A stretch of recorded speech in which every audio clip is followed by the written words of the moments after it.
the Menace. Menace is sobriety. But anyway, the mad thing, and this happened as well with Kirk and other people, a lot of people that I've spoken to on this podcast. In fact, more or less everyone I've spoken to on this podcast has gone through something extremely traumatic while they're on drug use, while they're like an addict or drinking. They've gone through something really traumatic that they didn't think they'd be able to get through, right? And then on the other end of that, they fucking sorted their life out. It's insane. Where for me, when my father passed away, I drank and everything, and then loads of other stuff happened that made me realise in my life that I've got to get clean. And for you, it was your daughter, wasn't it? Yeah. So talk me through that. Well, you have your rock bottoms. Everyone has your rock bottoms. And I'll just quickly mention what you just said about me just then, about, you know, you've got to get people away from you. I'll be honest, I was selfish. You were a geezer, you had a personality, you had birds around you, you had money, when, you know, more money than I had at that time.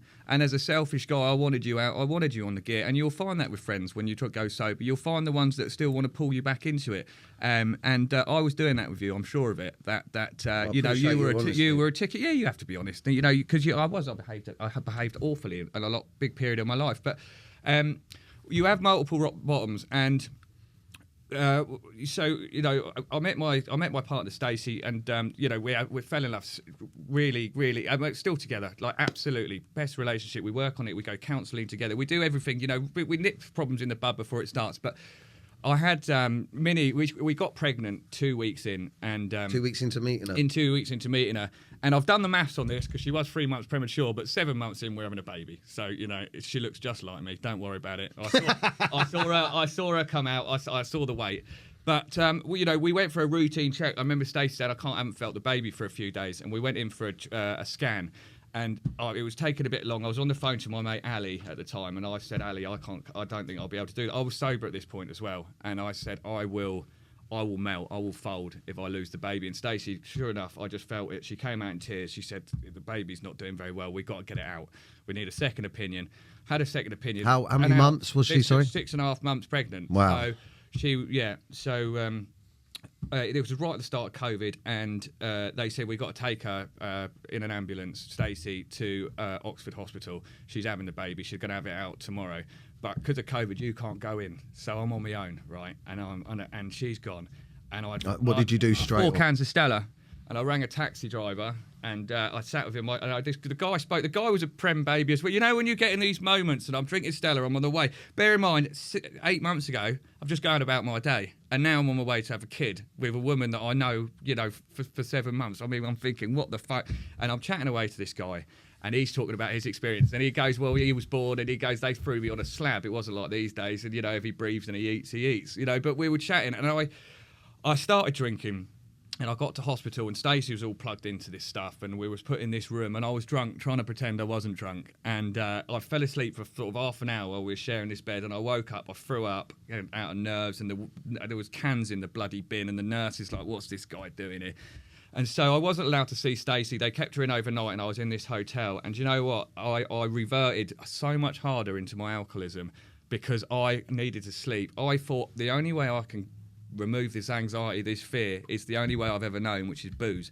And I was drinking, I reckon I did about, they had the mini bar full of these little JD and cola cans. I reckon I was doing 15 or 20 of them a day, getting 4 hours sleep, back and forth to hospital. And I was drunk when I went to the theatre when she was, when Minnie was born. God. Stacey looked over, she had a C-section, and, you know, I was looking over her shoulder, holding her hand, and I just remember they were like, the nurse pulled me to one side and said, listen, your baby's probably going to die and your missus might die, but don't say anything and just keep it. And I was like, how the fuck am I supposed to sit here? And there was this doctor, and he's got the old mask on, and these beautiful blue eyes, this guy, and he just looked over and he gave me this sort of wink as this baby was being pulled across. They tried to distract me, and they gave her resuscitation for 3 minutes. Bear in mind, she was 563 grams. So, like, you know, to get her heart going and all that. And then he said, do you want to come and see your daughter? And I came over, and this little fucking bean, right, with a woolly hat, all wrapped in foil, was there. And I said, oh, my God. And you know, it was just an in and out. And so Stacey went back, and you know, we weren't allowed. This is the 22nd. I saw her briefly the next day, but we weren't allowed, me and Stacey, to see her together till Christmas. They gave her a COVID relief thing where we could go in together on Christmas. And you know, she was born with a hole in her heart. She had problems with her lungs, and in 2 days it fixed, and it was fucking mental. And as Christmas started to clear, bear in mind I'm living in this sort of travel lodge, sort of halfway house that the government provides, like on my own. Everyone's out. It's lockdown. No one can come and see you. I was staying in Oxford at the time. I remember walking down Oxford High Street, and I saw my mate on Christmas Eve, Liam Lumley, walking down. He had no idea what's going on in my life. I said, "Lumley, you all right, mate?" Just a mate of a friend. I said, you ain't about for a pint. You couldn't come and sit with me for a minute. And he said, "No, I've got to do my Christmas shop." It doesn't know I've just had a kid and I'm on my own. And as he left, I just burst down crying. And I was like, I'm totally alone here. And I suck solace in alcohol. But you know, I went into the hospital when all the staff coming back, and there was this doctor, this lovely man, and he had like long hair. He looked really quirky with a little bow tie, and he goes, "Are you the dad of Minnie?" And I said, "Yeah." He goes, "Your daughter's in WhatsApp groups all across the world. It's 1 in a million. I don't know how she's pulled through." And I thought, fuck, you know, this is it. If I fuck this one up, 1 in a million. Here's your chance, because I would have gone down. So I would have either killed myself through drink or just done it by my own hand if she had gone. And I don't think my relationship with Stacey would have survived that. So my little Minnie had a big chance. And if I don't play the odds, if I don't prove to her that I can be a 1 in a million and turn my life around, then who the fuck am I, you know? Fucking hell, man. That's it's a biggie. It's a biggie, Cal, mate. And I don't talk about it, Dan, very often. It's probably the first time I've thought about it in a year, because she's so great now. But I mean, it's an interesting part of my drinking journey. Menace to sobriety. Just a menace. Just